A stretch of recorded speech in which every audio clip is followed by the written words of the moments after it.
ஒரு ஆரிய இன ஆதிக்கத்தினுடைய நவீன வடிவமாகத்தான் இந்தியா என்பது இருக்கிறது. அதற்கு பாரதம் என்று வெளிப்படையாக பெயரை சொல்லுகிறார். பழைய ஆரிய தமிழர்களுக்கு முரண்பாடு இந்தியன் தமிழர்கள் என்ற முரண்பாடாக விரிவடைந்து கொண்டிருக்கிறது, நடந்து கொண்டிருக்கிறது. தோழர் கி. வெங்கட்ராமன்.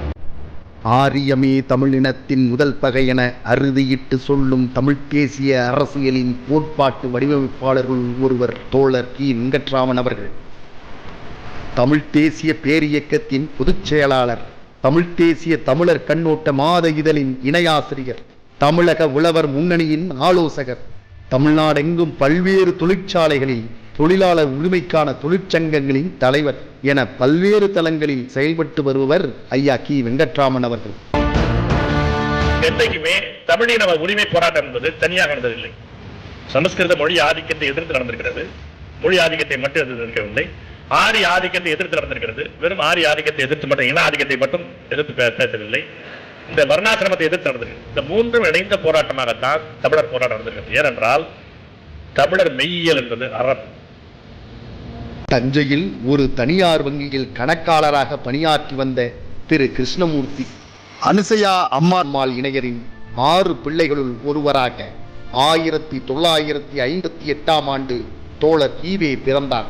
தமது 42வது அகவையில் திடீரென மாரடைப்பு காரணமாக திரு கிருஷ்ணமூர்த்தி அவர்கள் காலமாகிவிட தம் 6 பிள்ளைகளையும் கடும் சிரமங்களுக்கிடையே வளர்த்தெடுத்தார் அனுசையா அம்மையார் அவர்கள். தஞ்சை வீரராகவன் பள்ளியில் பள்ளி படிப்பை முடித்தவுடன் ராசா சரபோஜி கல்லூரியில் வேதியியலில் இளங்கலை பட்டம் பெற்ற ஐயா கி. வெங்கட்ராமன் கல்லூரி காலத்திலேயே சிபிஎம் கட்சியின் இந்திய மாணவ சங்கத்தில் இணைந்து செயல்பட்டு பல்வேறு போராட்டங்களிலும் தம்மை ஈடுபடுத்திக் கொண்டார்.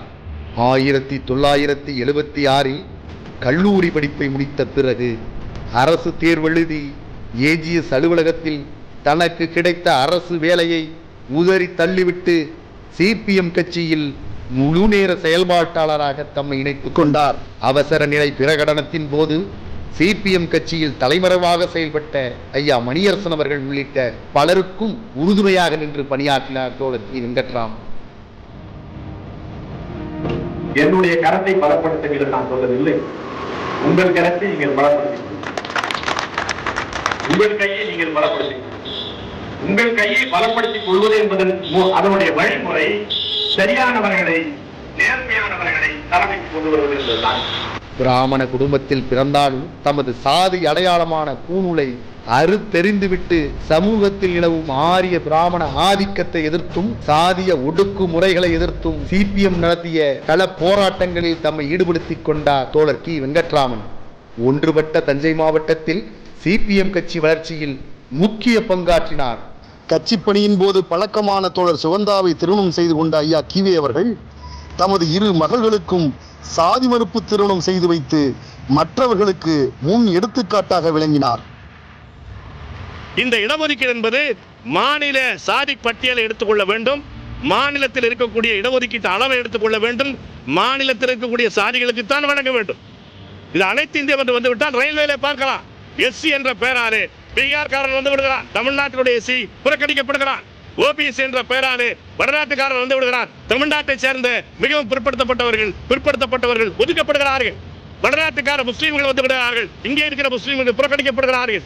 எனவே தமிழ்நாட்டிற்கான சாதிகளுக்கான இடஒதுக்கீடு, தமிழ்நாட்டினுடைய அளவின்படியான இடஒதுக்கீடு, தமிழ்நாட்டு பட்டியலின்படியான இடஒதுக்கீடு என்ற அளவிலே செல்ல வேண்டியதை தகர்க்கக்கூடிய ஒரு மிகப்பெரிய சதித்திட்டம். வெறும் 10 விழுக்காடு அல்ல, ஒட்டுமொத்தமான இடஒதுக்கீட்டையே புறக்கணிக்கக்கூடிய ஒரு சதித்திட்டம்.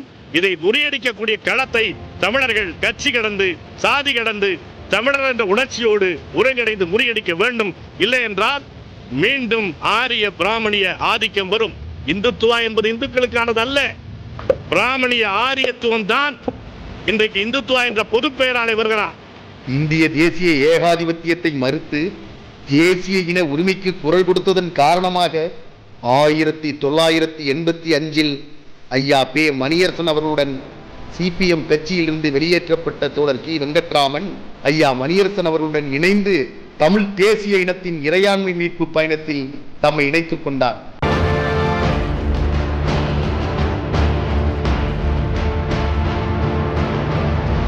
காவிரி மறுக்கும் கர்நாடகத்திற்கு தமிழ்நாட்டின் நெய்வேலி அனல் மின் நிலையத்திலிருந்து மின்சாரம் தராதே என்ற முழக்கத்தோடு 1991 ஜூலை மாதம் ஐயா வெங்கட்ராமன் அவர்கள் தலைமையில் தமிழ் தேசிய பேரியக்கம் முன்னெடுத்த தமிழ்நாட்டிலிருந்து கர்நாடகத்திற்கு மின்சாரம் செல்வதை வெளி உலகிற்கு அம்பலப்படுத்திய போராட்டமாகும். அப்போராட்டத்தில் ஐயா வெங்கட்ராமன் அவர்கள் தலைமையில் போராடிய 35 தோழர்கள் கைது செய்யப்பட்டு கடலூர் நடுவன் சிறையில் அடைக்கப்பட்டனர். அதுபோல் பல்வேறு தமிழர் உரிமைக்கான போராட்டத்தில் பங்கேற்று கைதாகி அரசின் அடக்குமுறைகளை எதிர்கொண்டவர்.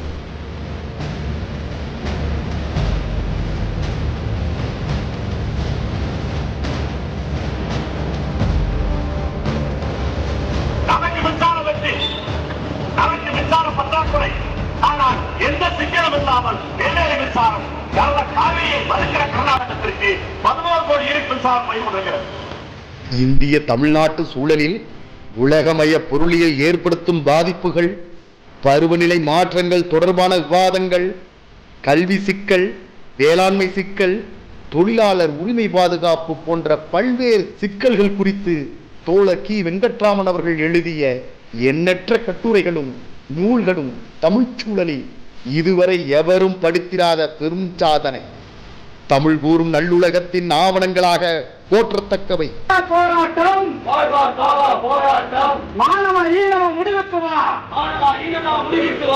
தமிழ் தேசிய இனத்தின் இறையாண்மை மீட்பு போராட்ட நியாயங்களை பிற தேசிய இனத்தவரோடு பகிர்ந்து கொண்டு உரையாடுவதிலும் அவர்களின் தேசிய போராட்டங்களுக்கு குரல் கொடுக்கவும் தொடர்ந்து அக்கறையுடன் செயலாற்றி வருபவர் ஐயா கி வெங்கட்ராமன் ஆவார்.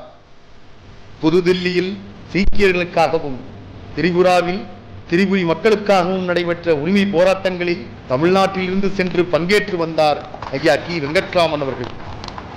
This is not a bilateral issue between Pakistan and India. Both are occupiers. They should both leave the Kashmiri land. Tamil இனத்தின் இறையாண்மை மீட்க போராடும் தமிழ் தேசிய பேரியக்கத்தின் பொதுச் செயலாளராக, தமிழ் தேசியத்தின் வழிகாட்டியாக தொடர்ந்து செயலாற்றி வரும் ஐயா கி வெங்கட்ராமன் அவர்களின் பிறந்த நாள் இன்று. இவ்வாறான பல செய்திகளை, பல சிக்கல்களுக்கு விடை கிடைக்கக்கூடிய செய்திகளை தமிழர் கண்ணோட்டம் வலைவழியில் வெளிப்படுத்தி வருகிறோம். இது தற்சார்பாக செயல்படுவதற்கு நிதி தேவைப்படுகிறது. இந்த நிதியை நம்முடைய மக்களாகிய நீங்கள்தான், இளையோரும் பெரியோரும் நண்பர்களும் தோழர்களும் சான்றோரும் நீங்கள் உங்களால் இயன்ற அளவு என்ன இயலுமோ அந்த நிதியை வழங்குமாறு அன்போடும் உரிமையோடும் கேட்டுக்கொள்கிறேன். உங்களுக்கு நன்றி உணர்வோடும் பொறுப்புணர்வோடும் தமிழர் கண்ணோட்டம் செயல்படும் என்பதை உறுதி தெரிவித்துக் கொள்கிறேன். நன்றி, வணக்கம்.